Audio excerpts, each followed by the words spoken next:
আপনারা দেখেছেন একজন গেস্ট ভদ্রলোক আপনাদের সামনে দিয়ে এখন বেরিয়ে গেছে। উনি হচ্ছেন রাশিয়ার বর্তমান অ্যাম্বাসেডর। ওনার ফার্স্ট সেক্রেটারি সহ উনি আমির জামাতের সাথে দেখা করার জন্যে আজকে আমাদের অফিসে ভিজিট করেছেন।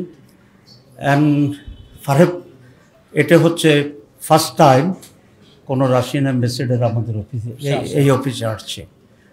আমাদের সাথে সবসময় যোগাযোগ ছিল, কিন্তু অফিসিয়ালি রাশিয়ান অ্যাম্বাসেডর প্রথমবার জামাত অফিসে আসছেন এবং বাংলাদেশের বর্তমান অনগোয়িং পরিস্থিতি, রাশিয়া বাংলাদেশ রিলেশনশিপ এবং ইনভেস্টমেন্ট, আগামী দিনে জামাত ইসলামী কী ধরনের বাংলাদেশ দেখতে চায় এবং আমাদের আন্তর্জাতিক যে সম্পর্ক ইত্যাদি বিষয়ে বিস্তারিত আলোচনা হয়েছে।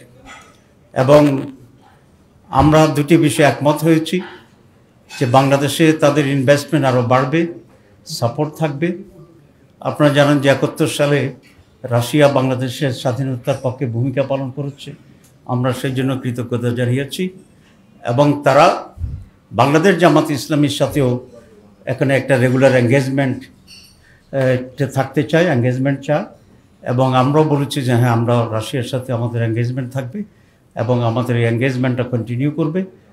আন্তর্জাতিক ইস্যুতে এবং বাংলাদেশের ডেভেলপমেন্টে আমরা পারস্পরিক সহযোগিতা কদ্দূর করা যায় সেভাবে আমরা একসাথে কাজ করব।